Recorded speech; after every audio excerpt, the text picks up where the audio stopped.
तो ये सेल का पार्ट सेकेंड है, ठीक है।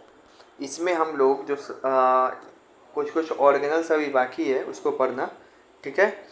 जैसे कि इसमें इंडोप्लाज्मिक रेक्टिकुलम हम लोग उस दिन नहीं पढ़े थे, नहीं ना पढ़े थे। और इंडोप्लाज्मिक रेक्टिकुलम कहाँ दिखाई पड़ रहा है? ये जो दिखाई पड़ रहा है बैगनी जैसा, ये इंडोप्लाज्मिक रेक्टिकुलम, ठीक है। तो सर इसमें दो इंडोप्लाज्मिक रेक्टिकुलम क्यों बना हुआ है?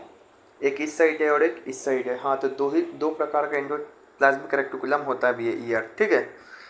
ईआर दो टाइप का होता भी है, ठीक है। यहाँ पे देखो,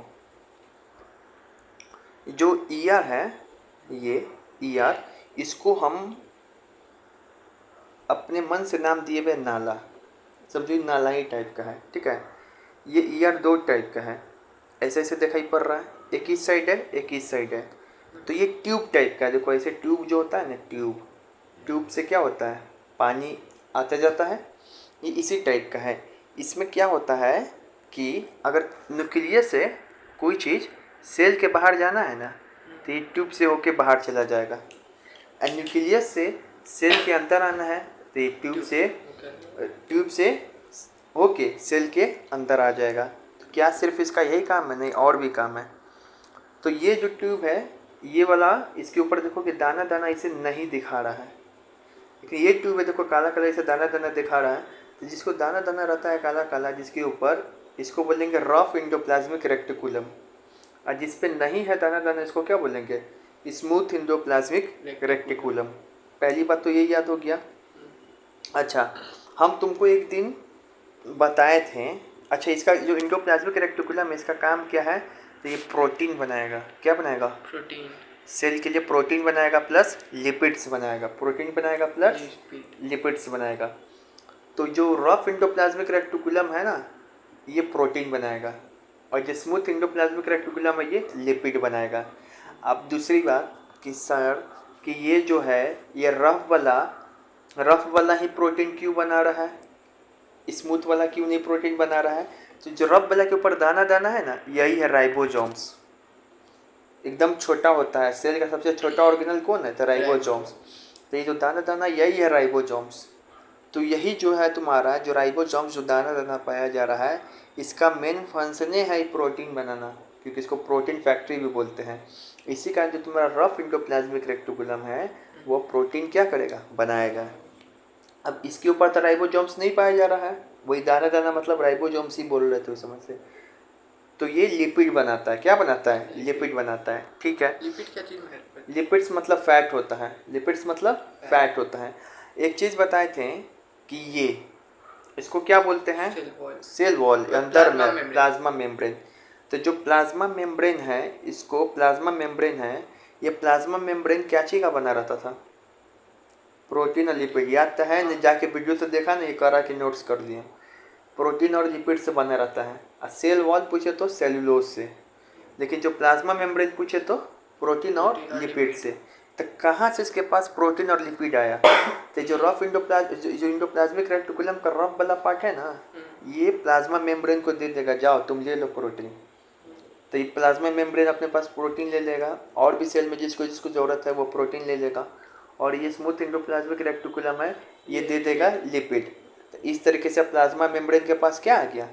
लिपिड और प्रोटीन और लिपिड आ गया। लेकिन वास्तविक रूप में प्रोटीन और लिपिड कौन बनाया? Endoplasmic reticulum. इंडोप्लाज्मिक रेक्टिकुलम के ऊपर जो राइबोसोम्स था वो प्रोटीन बनाया, और जो स्मूथ इंडोप्लाज्मिक रेक्टिकुलम है वो लिपिड बनाया, ठीक है। आइए अब तो यहाँ पे देख लेते हैं क्या क्या लिखा हुआ है इसमें। तो यहाँ पे देखो, पहला लिखा हुआ है कि इंडोप्लाज्मिक रेक्टिकुलम सिंथेसिस मतलब क्या होता है इसके हिंदी? बनाना। साइंस में किसी चीज़ को बनाना को क्या बोलते हैं? सिंथेसिस। तो प्रोटीन और लिपिड को सिंथेसिस करता है, पहला पॉइंट करता है ना। कौन करता है? अगर ये लाइन दे दे कि प्रोटीन और लिपिड को कौन बनाता है? इंडोप्लाज्मिक रेक्टिकुलम, ठीक है। स्पेशली दे दे कि प्रोटीन को कौन बनाता है? सिर्फ तो राइबोसोम्स। रफ में भी कौन? Ribosomes. It is a protein ribosomes ही ना बना रहा है, इसके ऊपर राइबोसोम्स रहता है वो वाला बनाता है, ठीक है। और इट इज ए, दूसरा point, it is a large network of membrane bound tubes and seat. देखो इस सीट के रूप में इसी से है, लेकिन ट्यूब का सीट है, यही बात लिखा हुआ है। It is a large network of tube, ऐसे भी लिख सकते हो ट्यूब्स, ऐसे ट्यूब्स एंड सीट। मेम्ब्रेन लिखा हुआ है क्योंकि इसके ऊपर मेम्ब्रेन पाया जाता है, इसका लिखा हुआ है, ठीक है। इसका काम क्या है एंडोप्लाज्मिक रेटिकुलम का?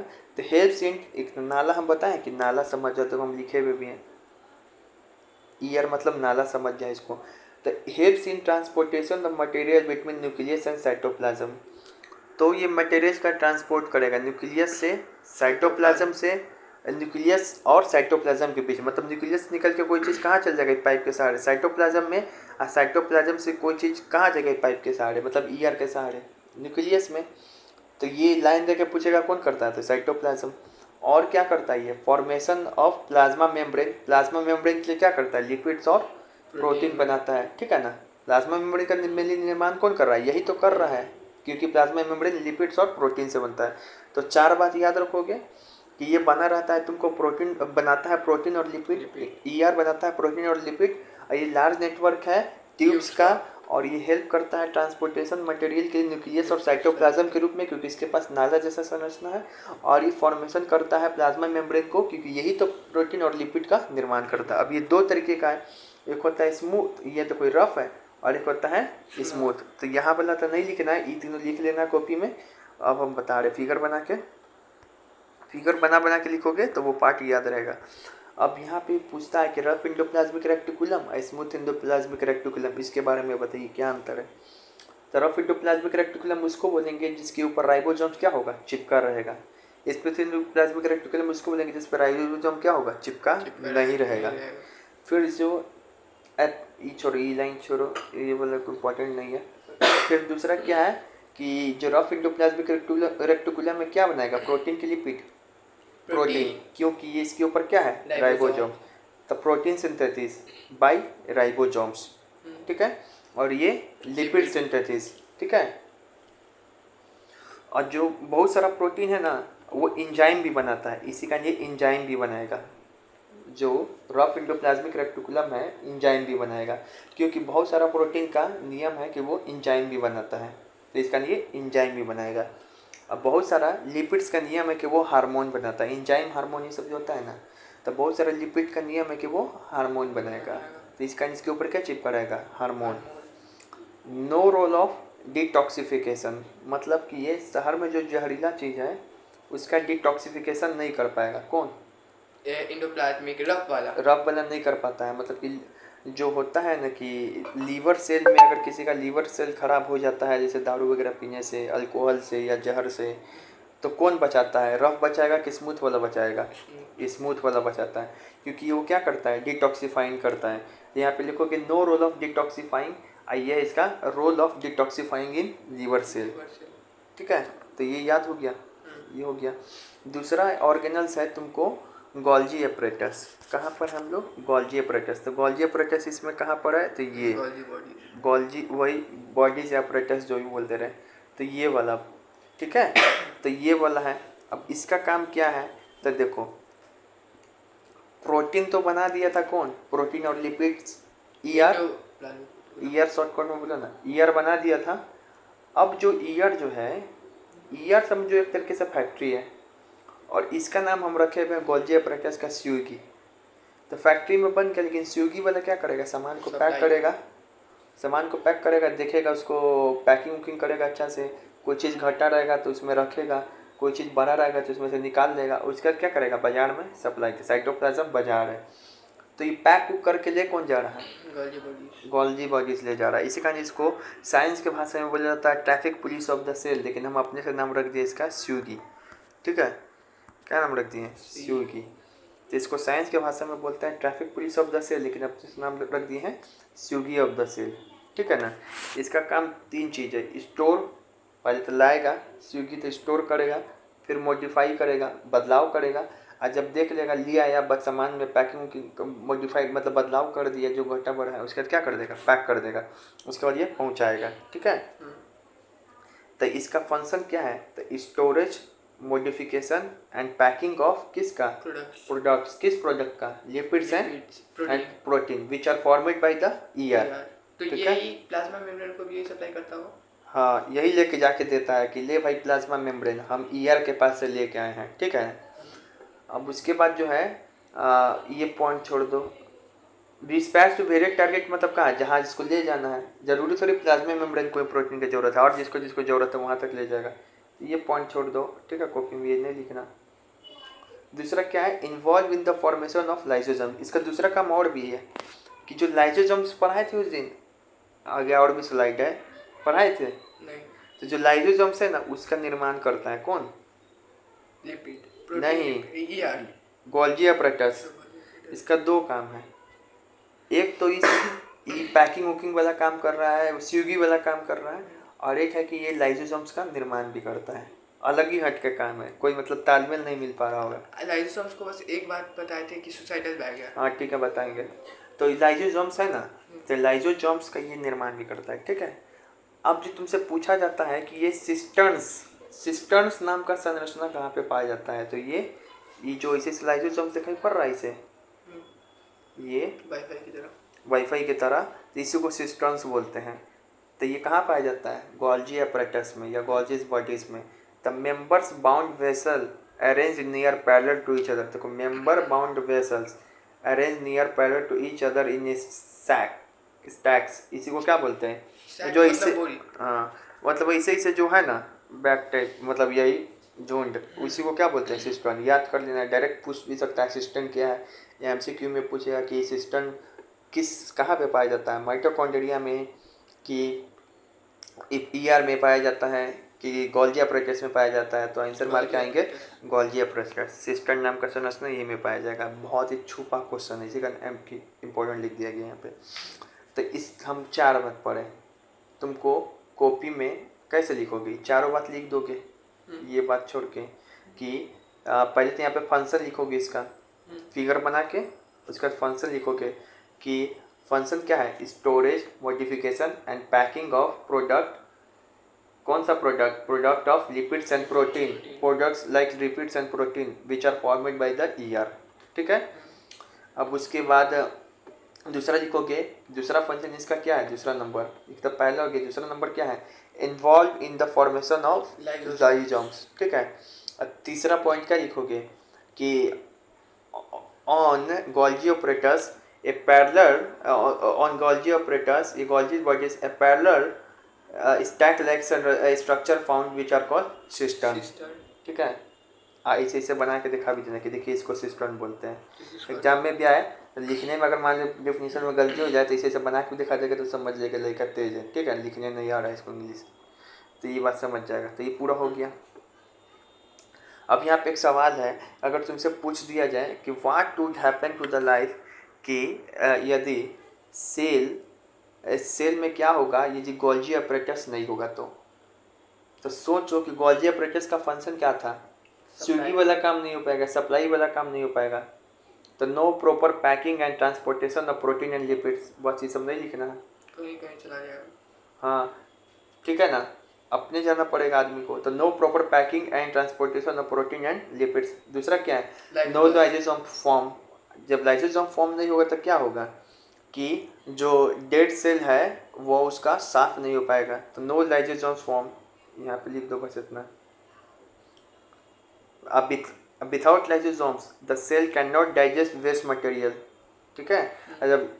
जब गोल्जी अपरेटस नहीं होगा तो लाइसोसोम्स नहीं बन पाएगा, और जब लाइसोसोम्स नहीं होगा तो सेल डाइजेस्ट नहीं कर पाएगा वेस्ट मटेरियल को, यही बात लिखा हुआ है, ठीक है, हो गया।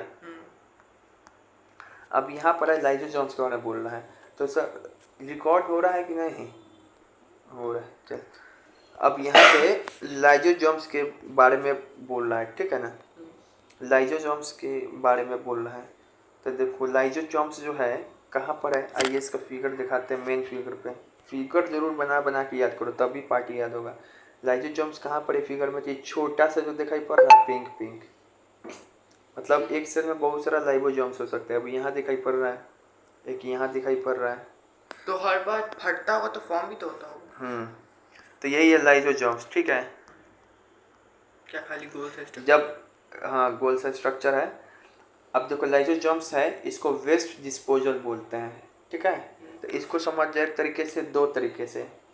ये जो है कचरा उठाने वाला काम करता है, और ये एक आतंकवादी की तरह भी काम करता है। इसका दो नाम रख दिए हुए हम, एक कचरा उठाने वाला लाइसोसोम्स को एक आतंकवादी वाला काम। कचरा उठाने वाला काम कैसे करता है, तो कचरा उठाता है कैसे आदमी, पानी से साफ सफाई करता है ना, तो इसके पास भी लाइसोसोम्स के पास एक पानी है जिसको बोलते हैं डाइजेस्टिव एंजाइम, तो उसी से क्या करेगा, साफ सफाई करेगा। तो इंडोक्राइन ईआर बना था, तो वो डाइजेस्टिव एंजाइम नहीं ना था, उसी तरीके का एंजाइम था। वो एंजाइम बहुत तरीके का होता है, ये डाइजेस्टिव एंजाइम है, ठीक है। और ये जो इसके पास एक तो क्या कचरा उठाने वाला काम, और एक काम क्या है, आतंकवादी की तरह काम कर रहा है। ये आतंकवादी जो देखता है अपने शरीर में बम बांधे रहता है, और देखता है कि कहीं आसपास में कुछ हलचल हो रहा है, अब मेरा जान स्थिति खत्म होगा कि अब हम नहीं बच पाएंगे, तो क्या कर लेता है, बम को फाड़ लेता है, अपने भी मरेगा ही, आसपास के लोग को भी मारेगा। तो इस सेल में भी ऐसे ही लाइसोसोम्स भी यही काम करता है, देखता है कि सेल में कुछ हलचल हो रहा है, इसे नहीं संभल पा रहा है, जो संभल पा रहा है डेड हो गया तो उसको तो साफ कर ही देगा डाइजेस्टिव एंजाइम से, लेकिन जो इसे नहीं संभल पा रहा है और हलचल हो रहा है सेल के अंदर, जब देख रहा है तो ये अपने आप को फटेगा, इसको सुसाइडल बैक कहते हैं, अब पूरा सेल खत्म हो जाएगा। जो समझ में आ गया, तो ये कहानी है। तो इसी का इसका 2 नाम रखे, कचरा के रूप में कचरा साफ करने वाला इसके रूप में निकालता है डाइजेस्टिव एंजाइम, और आतंकवादी के रूप में ये सुसाइडल बैग्स, ठीक है। अब इसको याद करते हैं, तो sac filled with powerful digestive enzyme, या फिर इतना ही लिख सकते हो, लाइसोसोम्स फील्ड विथ, या lysosomes have a powerful digestive enzyme so act as a waste disposal system of the cell, ठीक है ना। दूसरा क्या है कि help in cleaning the cell by digest foreign materials, इनकी फॉरेन मटेरियल्स या डैमेज मटेरियल्स, ठीक है ना। Also known as suicidal bags, क्यों कि during cell disturbance the cell gets damage, cell disturbance के समय क्या होता है, सेल डैमेज होता है, तो लाइसोसोम्स में ब्रस्ट, ठीक है ना। तो यहाँ पे क्या क्या लिखोगे, तो ये लिखोगे, पहला लिखोगे कि लाइसोसोम्स हैव, सुनते रहो, lysosomes have powerful digestive enzyme so act as a waste disposal system of cells, ये पहला हो गया। इसको मन करे तो लिख सकते हो, वरना छोड़ सकते हो, अपने से बना के लिख सकता है कि helps in cleaning the cell of the material. दूसरा फंक्शन इसका क्या है, also act as a suicidal bags, ये तो डिस्पोजल बैग्स की तरह दिखा दिया। अब दूसरा क्या दिखा रहे हो, सुसाइडल बैग। अब इसमें क्या लिखोगे कि during cellular disturbance the cell gets damage the lysosomes में ब्रस्ट, जब सेलुलर डिस्टर्बेंस होगा तो सेल डैमेज हो जाता है, उस समय लाइसोसोम्स अपने आप को क्या करता है, फाड़ लेगा। तो ये याद हो गया, लिख लेगा इसे करके, ठीक है। जो बोला जा रहा है वही लिखना, ही नहीं कि अपना से छाप छापने लगना जैसे तैसे, ठीक है।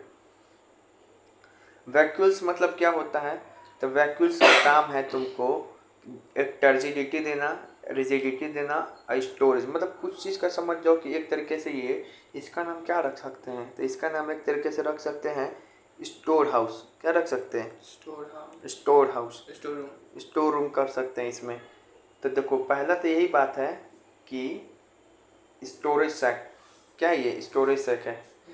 दूसरा ये है कि ये हर एक जो ऑर्गेनल, अभी जितना भी सेल ऑर्गेनल पढ़ाए हैं, तो माइटोकॉन्ड्रिया का जितना बड़ा साइज तुमको प्लांट में है उतना बड़ा साइज एनिमल में भी है, राइबोसोम्स का जितना बड़ा साइज प्लांट में उतना बड़ा एनिमल में भी, लेकिन केवल वो यही जो वैक्यूल्स है इसका साइज प्लांट और एनिमल में क्या होता है, चेंज हो जाता है। प्लांट में ये बहुत बड़ा इसका शेप पाया जाएगा, तो ये बहुत बड़ा शेप पाया जाएगा ना, तो इस समय बहुत बड़ा पाया जाएगा, यहाँ तक कि ये 50 से 90% जगह के लिए तुमको ये जो प्लांटे वाला है, जो इतना बड़ा वैक्यूल है बहुत बड़ा, इसका न्यूक्लियस क्या है, थोड़ा छोटा हो जाएगा, साइड में चला जाएगा। लेकिन एनिमल में ये छोटा पाया जाता है, इसका न्यूक्लियस क्या आ जाता है, बीच में आ जाता है। तब वैक्यूल किस में पाया जाता है, बड़ा पाया जाएगा, प्लांट में कि एनिमल में, प्लांट। कैसे याद कर सकते हैं, तो एनिमल तो खुद बड़ा, और कितना बड़ा वैक्यूल पाया जाएगा, ऐसे याद कर सकते हैं। अब उसके बाद याद रख सकते हैं कि प्लांट्स को ये प्रोवाइड क्या करता है, turgidity and rigidity of the cell. Turgidity मतलब क्या होता है, लचीलापन हुआ ही, और टर्जिडिटी मतलब क्या होता है कि जब पानी किसी चीज़ के अंदर चला जाएगा तो फूल जाएगा, ये टर्जिडिटी, ठीक है।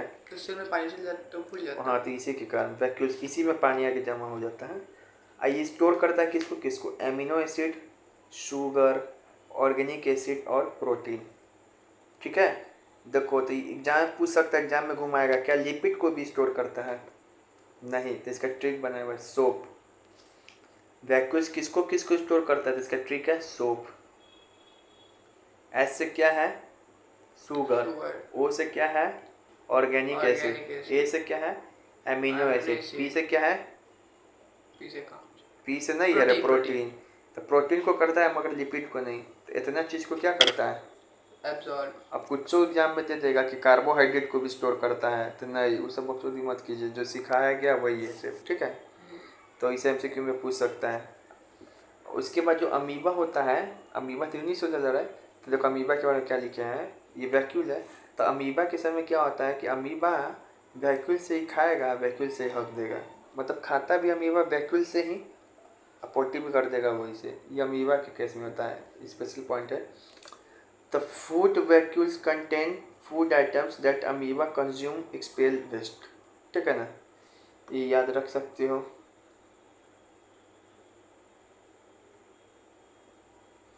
ठीक है। या फिर amoeba take food from vacuole and expel out from the vacuole, ये भी हो सकता है।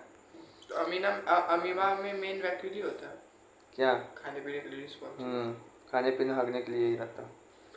तो यहाँ पे वैक्यूल जो है, वैक्यूल के बारे में लिखोगे पहला पॉइंट कि पहला पॉइंट स्टोरेज स्टैक, दूसरा point large in plant cell but small in animal cell, दूसरा पॉइंट ये वाला provide turgidity and rigidity of the cell, तीसरा store amino acid, sugar, organic acid, protein. Trick में सॉप यहाँ पे नोट करके लिखना, in amoeba unicellular role of vacuole, ठीक है ना, ये बात लिख देना, ये बात मन करे तो ये भी लिख देना। Food vacuole contain food items, food vacuole जो रहता है इसमें फूड आइटम्स को कंटेन करता है, जो अमीबा कंज्यूम करता है, एक्सपेल वेस्ट करता है, ठीक है ना, ये हो गया। अब जो है यहाँ पे जो है ये मेम्ब्रेन का आ गया, मेम्ब्रेन का झमेला आ गया, मेम्ब्रेन का झमेला, इसको हेडिंग बनाया, आ गया मेम्ब्रेन का झमेला। मेम्ब्रेन क्या है? एग्जामिनर कंफ्यूज करता है, 3 सवाल पूछ के, 4 सवाल पूछेगा, सारा सेल ऑर्गेनल पढ़ा दिए तुमको, हो गया। पूछेगा कि ऐसा कौन सा सेल ऑर्गेनल है जिसके अंदर अपना डीएनए खुद का पाया जाता है। ऐसे तो सारे सेल ऑर्गेनल, ऐसे तो सेल में एक ही जगह डीएनए होता है, कहाँ पे? थोड़ा नहीं, न्यूक्लियस में।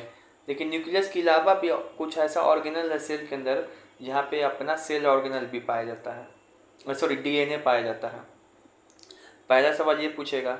दूसरा पूछेगा कि किस किस ऑर्गेनल के पास डबल मेम्ब्रेन है, मतलब दो वो झिल्ली है। अब पहले सुनो ना, तो किस किस के पास दो वो, किस किस के पास पूछेगा सिंगल मेम्ब्रेन है, टेस्ट लेंगे तुम्हारा बाद में, किस किस के पास सिंगल मेम्ब्रेन है।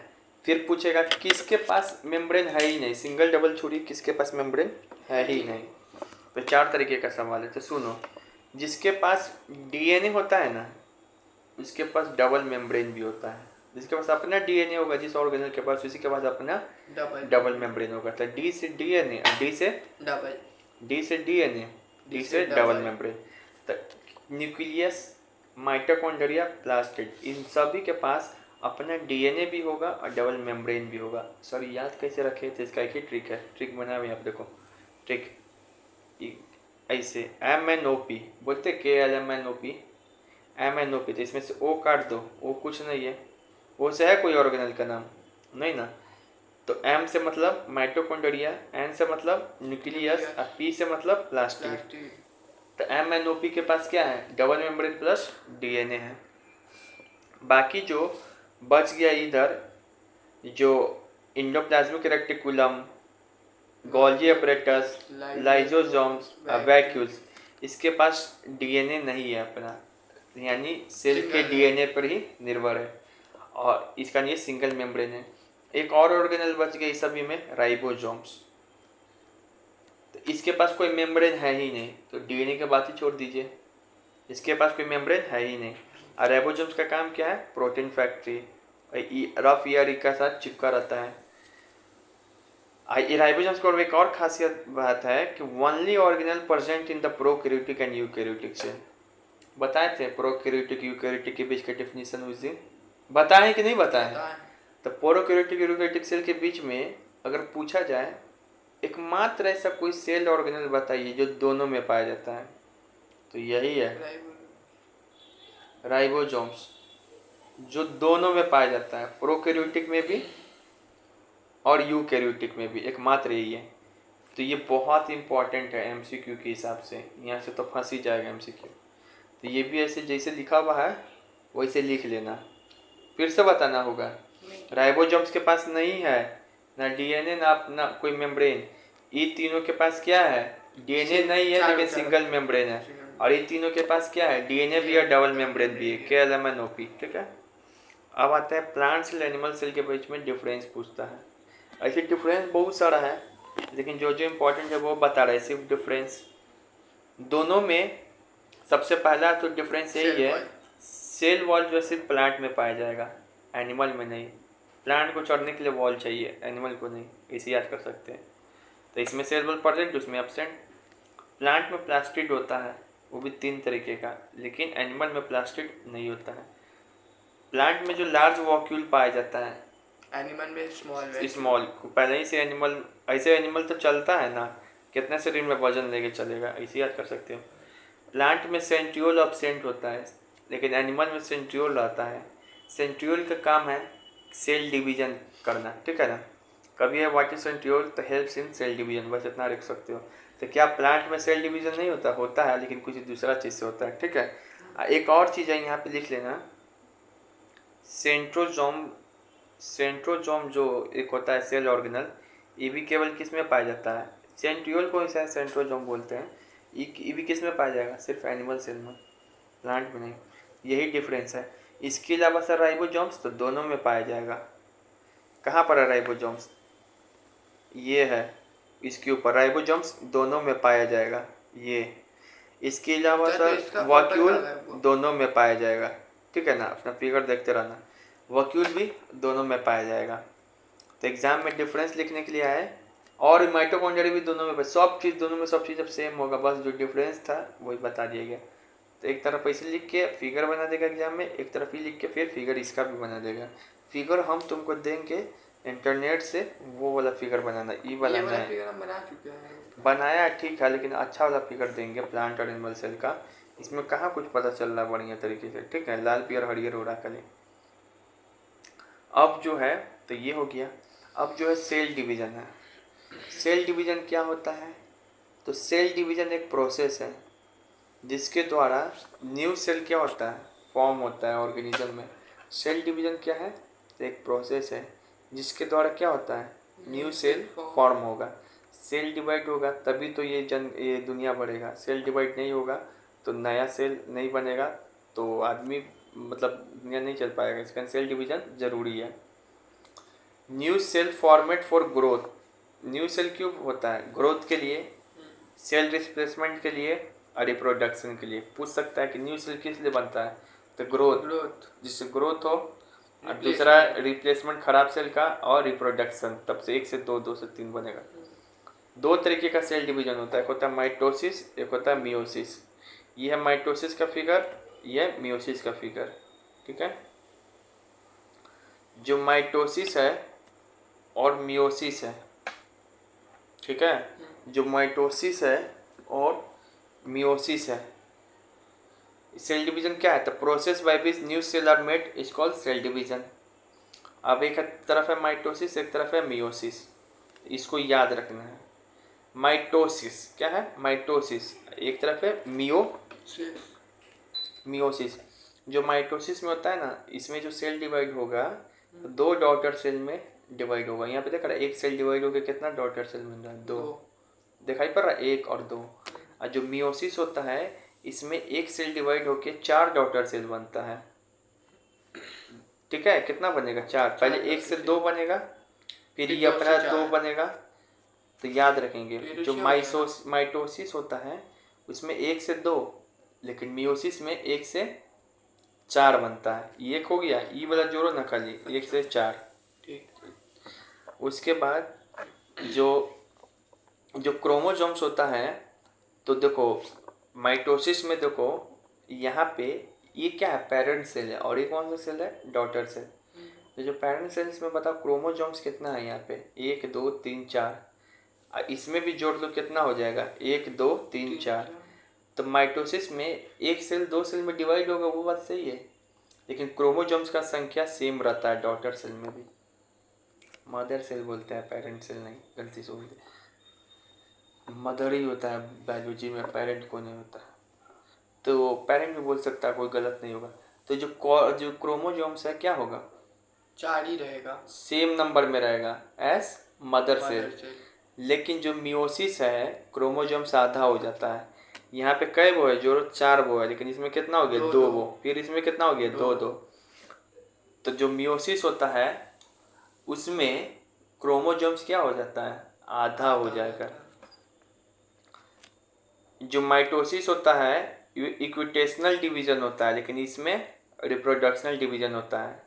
शब्द हमको नहीं पता है, इसे याद कर लो, ठीक है ना, MBBS थोड़ी करने जा रहे हैं। जो माइटोसिस होता है इसका काम क्या है, तो helps in growth and repair of tissue. कहीं पे कट फट जाएगा ना, तो वहाँ पे जो सेल डिवाइड होकर नया चीज़ आ जाएगा, चमड़ा, तो माइटोसिस हो रहा है। और ये कब होता है sir, the required for the production of gametes. तो जब ओवम स्पर्म से जब टकराएगा तो वहाँ पे गेमेट्स बनता है, मतलब बेबी के लिए। तो उस समय क्या होगा, ड्यूरिंग सेक्सुअल इंटरकोर्स, तो उस समय होता है मियोसिस। समझ में आ गया। तो माइटोसिस कब होता है, मियोसिस कब होता है। तुमसे कभी पूछ दे रिप्रोडक्टिव सेल में कौन सा सेल डिवीजन होता है, माइटोसिस की मियोसिस। मियोसिस। तो दुनिया के हर एक चीज़ में तुम्हारे ऊपर से बॉडी नीचे तक सब जगह क्या होता है, माइटोसिस। केवल एक जगह क्या होता है, मियोसिस। तो हमको लग रहा है कि मोदी जी और योगी जी में मियोसिस नहीं हुआ है, हुआ है नहीं, मियोसिस नहीं हुआ है, माइटोसिस हो गया हुआ है। तो इसे याद कर सकते हैं। तो फिर से बता रहे हैं, माइटोसिस में ये फिगर भी बनाएंगे एग्जाम में आगे लिखने के लिए, और ये सब भी बताएंगे। जो माइटोसिस में होता है एक सेल 2 सेल में डिवाइड होता है, और क्रोमोसोम्स की संख्या क्या होती है, सेम एज कम्पेयर टू। लेकिन जो मियोसिस है एक सेल 4 सेल में डिवाइड होता है, लेकिन क्रोमोसोम्स की संख्या क्या हो जाती है, हाफ।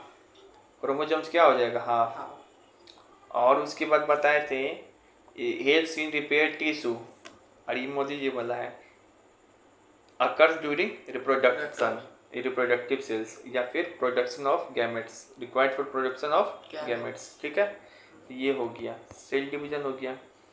अब तुम्हारे बुक में तो सेल डिवीजन यहीं तक दिया है, लेकिन हम थोड़ा और बता दे रहे हैं कि तुम बोलता है कि थोड़ा और बता दिया कीजिए, ठीक है। तो देखो, जो इसको और हमको लग रहा है कहीं एक्स्ट्रा पूछेगा तो इससे पूछ सकता है। सेल डिवीजन से जो माइटोसिस होता है ना, वो 6 चरण में होता है। ऐसे तो मियोसिस भी होता है 4-5 चरण में, उसको नहीं बता रहे, माइटोसिस को सिर्फ बता दे रहे। जो माइटोसिस है वो 6 टाइप्स का होता है, मतलब 6 स्टेप में होगा। एक होगा interphase, prophase, metaphase, anaphase, telophase, last में आएगा साइटोकाइनेसिस। इसको याद कैसे कर सकते थे, IP mat C, interphase, prophase, metaphase, anaphase, telophase, cytokinesis. बहुत हार्ड नहीं लग रहा है? कहाँ ये हार्ड लग रहा है, समझो हमको कितना पढ़ना पड़ता है। सही बोल रहे हैं तुमको, कहाँ गया ये रुकने वाला, काटिएगा उसको। बहुत ही हार्ड है, समझ में आ रहा है। एजुकेशन सिस्टम हार्ड नहीं है यहाँ का, एग्जाम पैटर्न हार्ड है, समझ में आ रहा है। तो इंटरफेज पहला पढ़ते कि इंटरफेज में क्या होगा। तो इंटरफेज जो होता है ना, ये सेल डिवीजन का पहला प्रोसेस है। इसमें सेल अपने आप को स्टार्ट करता है, प्रिपरेशन करता है, हाँ सेल डिवीजन करना मतलब अपने आप को माइंड मेकअप करता है। और यही इसको तैयार होने में सबसे ज़्यादा समय लगता है, यही सबसे बड़ा फेज़ है। 18 से 20 आवर लग जाता है सेल को टूटने से पहले। अच्छा कल टूटेंगे हम, 20 आवर पानी नहीं पीने लगता है, मतलब इसी आदमी की तरह माइंड मेकअप करने में बड़ा देर लगता है। कल माइंड तो वही खा पी लेते हैं अच्छा से, डिवाइड होंगे, तो वही जो है तुम्हारी बहुत इंटरफेज है, ठीक है। ऐसा कुछ ना, मतलब इंटरफेज मतलब कोई आदमी नहीं होता बहुत सोचता है कि उसका नाम रख दो इंटरफेज। एक होता है प्रोफेज। प्रोफेज में क्या होता है, ये जो दिखाई पड़ रहा है, तब प्रोफेज में क्या होगा, जो क्रोमेटिन फाइबर है वो क्रोमोसोम्स में कन्वर्ट हो जाएगा। इसमें जो सारा सेल ऑर्गेनल है ना क्रोफेज में, सारा गायब हो जाता है। In this phase cell organelle disappear, सारा सेल ऑर्गेनल है सारा गायब हो जाएगा। बस जो तुमको क्रोमेटिन है अब थोड़ा खुल जाएगा, क्रोमोसोम्स के रूप में स्पष्ट रूप से दिखाई पड़ने लगेगा। और बाहर फेंक देता है। हाँ, नहीं गायब हो जाता है, अंधेरे में रहता है, गायब हो जाता है। जादू बाहर कहाँ से फेंक देगा? बाहर कैसे जाएगा? झिल्ली नहीं है, सेल वॉल नहीं है, बारात में है वो, ठीक है ना। अब उसके बाद क्या होता है, ये सेंट्रियोल होता है।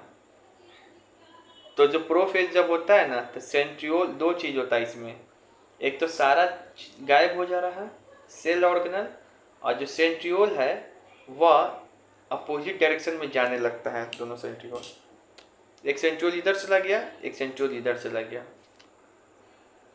तभी टूटेगा नहीं। अब उसके बाद क्या है, मेटाफेज आएगा, ये वाला है मेटाफेज। इसमें क्या होगा कि सेंट्रियोल तो चला ही गया था ध्रुव की ओर प्रोफेज में। अब जो क्रोमोसोम्स है वह एकदम तुमको सीधा दिखाई पड़ने लगेगा, एक रेखा में। पहले से जैसे तैसे था, अब एकदम सीधा दिखाई पड़ने लगेगा। दिखाई पड़ रहा है? फिर आएगा एनाफेज। फिर क्या आएगा? एनाफेज आएगा। तो एनाफेज में क्या होगा कि ये जो है सेंट्रोसोम अब सीधा खड़ा हो जाएगा, इसे आ जाएगा, चाहे सही यहीं पर आएगा, आधा टूट के ऊपर की ओर जाने लगेगा, आधा आधा, और आधा आधा सेंट्रोसोम टूट के नीचे की ओर जाने लगेगा। तो सेंट्रोसोम भले क्रोमोसोम सही है, क्रोमोसोम्स कब डिवाइड होके पोल की तरफ जाता है? तो एनाफेज में। सेंट्रोसोम कब पोल की तरफ जा रहा था? तो प्रोफेज में। फिर क्या होगा? तब टेलोफेज आएगा। टेलोफेज में क्या होता है, सेल जो है सेपरेट होना शुरू होता है, लेकिन अभी सेपरेट नहीं हुआ है, देख रहा लस्सा यहाँ पे लास्ट में आएगा साइटोकाइनेसिस, दिया है, हाँ आएगा लास्ट में आएगा साइटोकाइनेसिस। तो ये था ना, अभी दोनों अलग हो जाएगा। साइटोकाइनेसिस में क्या होता है कि न्यूक्लियस अलग हो जाएगा, तब बस हो गया सेल डिवीजन। तो यहाँ पे न्यूक्लियस अलग हो रहा है क्या? हाँ, साइटोकाइनेसिस में, ठीक है ना। अब फिर उसके बाद सारा सेल ऑर्गेनल जो है आ जाएगा, ठीक है। तो देखो 6 प्रोसेस बताएं। प्रोफेज में इधर से 6 प्रोसेस है। प्रोफेज इंटरफेज में सेल डिवाइड करने का तैयारी कर रहा है। प्रोफेज में क्या होगा कि सारा चीज गायब हो जाएगा, सेंट्रियोल है, क्रोमोसोम्स दिखाई पड़ने लगेगा स्पष्ट रूप से, क्रोमोसोम दिखाई पड़ेगा लेकिन स्पष्ट रूप से अभी भी नहीं दिखाई पड़ेगा। और सेंट्रियोल जब सेंटर की ओर जाने, पोल की तरफ जाने लगेगा। और उसके बाद जो मेटाफेज है, मेटा मतलब मिडिल, तो मिडिल में एकदम सेंटर के ओर में क्रोमोसोम्स तुमको एक लाइन से खड़ा दिखाई पड़ने लगेगा। एनाफेज में क्या होगा? एनाफेज में होगा कि जो क्रोमोसोम्स भी अब क्या होने लगेगा, पोल की तरफ जाने लगेगा। टेलोफेज में क्या होगा, सेल डिवाइड होना स्टार्ट होगा। और फाइनली साइटोकाइनेसिस में क्या होता है कि न्यूक्लियस भी डिवाइड हो जाता है, सारा ऑर्गेनल फिर आने लगता है। तो इसको लिखने का मन करेगा तो लिख लेना, नहीं तो एग्जाम के समय एक बार सुन के जरूर चल जाना, ठीक है। तो ये मदर सेल जो होता है ना, तो मदर सेल मर जाती होगी इसके बाद?